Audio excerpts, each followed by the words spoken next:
What's up with it, y'all? I want to do a quick video real quick because I got something on my mind, that I've been thinking about that really just don't make no sense to me, And I got a question for y'all. How can you be the number one pound for pound fighter in the world in all of boxing if you're not even the best fighter in your weight division? And this is what I'm talking about. I hear a lot of my boxing family, a lot of my partners, they'll say, well, if Errol Spence and Terence Bud Crawford fight, I got Errol Spence beating the shit out of Terence Bud Crawford. But I got Terence Bud Crawford as my number one pound for pound fighter in the world. And I'm like, alright, whatever. But then I'm hearing this from all of my partners, in the boxing community. All of my brothers in the boxing community, I'm hearing them say this. Like, oh yeah, Terence Crawford is the number one pound for pound fighter in the world. He's special, he this and that. And he became undisputed. But we got EJ beating the shit out of him when they fight. So, tell me this. Make that shit make sense to me.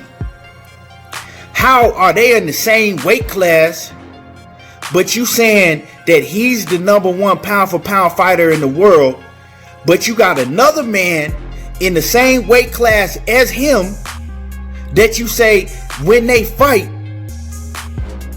you pick him to get beat by this other fighter?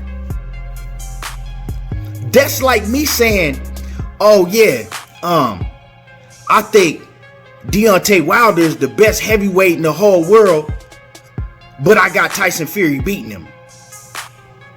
How does that make sense? That don't make no type of sense whatsoever. And it ain't, I'm just saying, like, to me, that shit sound crazy, y'all. It sounds like that y'all been tricked into, bamboozled, and brainwashed into saying that Terence Crawford is the best pound for pound fighter in the world. Because let's be honest here, if you actually really think that another fighter in the same weight division as him can beat him, and you would pick that other fighter to beat him, well, obviously he's not the best pound for pound fighter in the world. Because wouldn't you at least have to be the best fighter in your weight division to be the best pound for pound fighter in the world, right? I mean, make this shit make sense to me, y'all.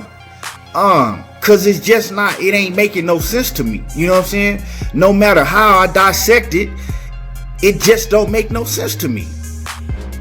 Like I said, if I came on here and told y'all that I have Deontay Wilder as the best heavyweight fighter in the world, but then I turned around the same sentence and told y'all, well, but if Tyson Fury fight him, I think that Tyson Fury beat him. Well, that would mean that I didn't think that Deontay Wilder was the best heavyweight in the world, right? Which I do think that Deontay Wilder is the best heavyweight in the world, but I also think that Deontay Wilder will beat Tyson Fury, but that's beside the point. You see, you feel what I'm saying? So it just don't make no sense.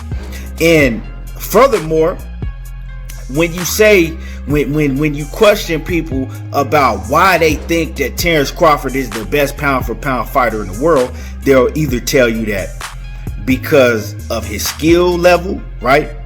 That he's special, that he has a very high skill level. And I can name you a lot of fighters, that are special, that have a very high skill level, right? I can name you Gary Russell Jr. I can name you Vasyl Lomachenko. I can name you, it's a lot of fighters that I can name, right? But that don't mean that they're the number one pound for pound fighter in the world, right?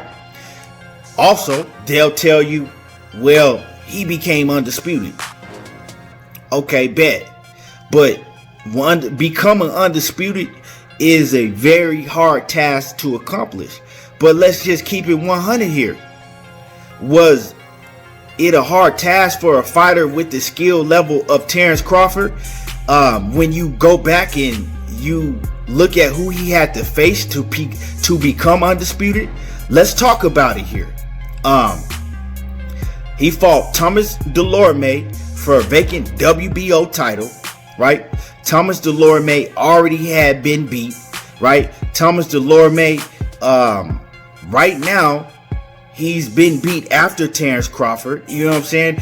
Nobody considers Thomas Delorme an A-level fighter or a high B-level fighter.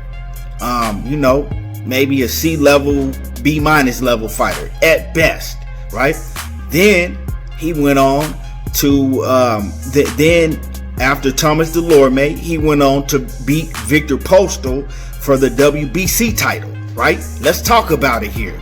You know what I'm talking about? So Victor Postal, a man that was basically HBO's Great White Hype. Victor Postal, he only had beat one opponent that was named that we knew about at the time. Victor Postal went out and he beat Lucas Matisse. The same Lucas Matisse that had been already beat by Zab Judah, Devin Alexander, and Danny Garcia, right? So Lucas Matisse was not unbeatable when Victor Postal had beat him.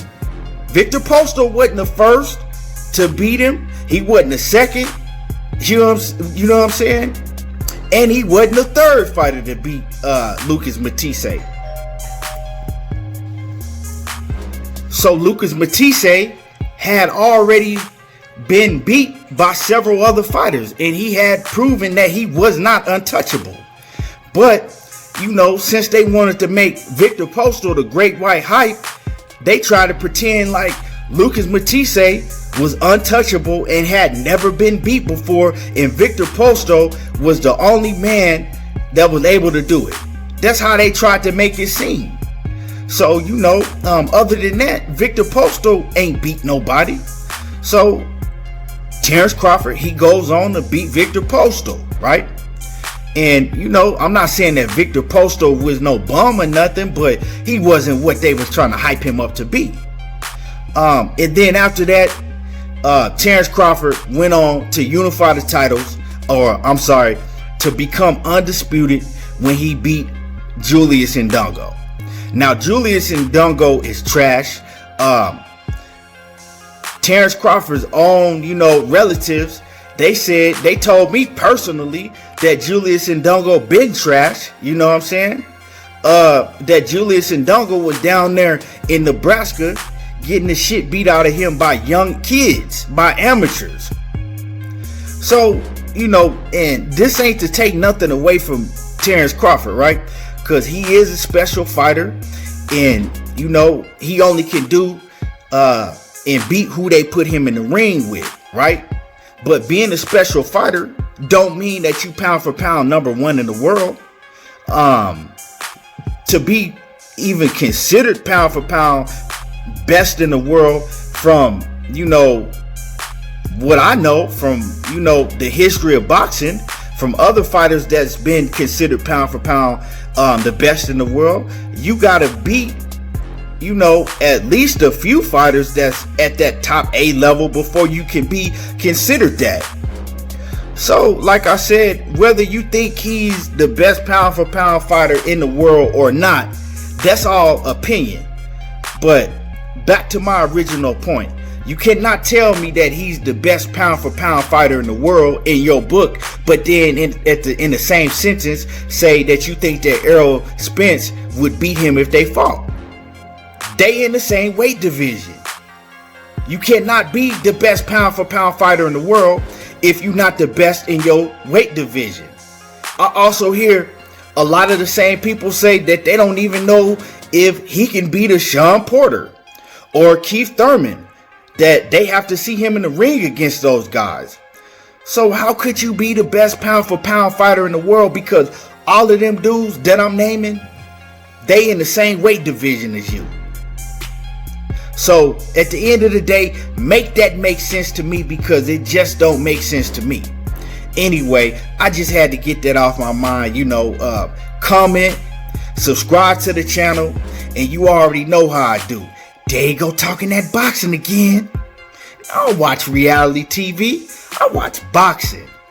I'm out.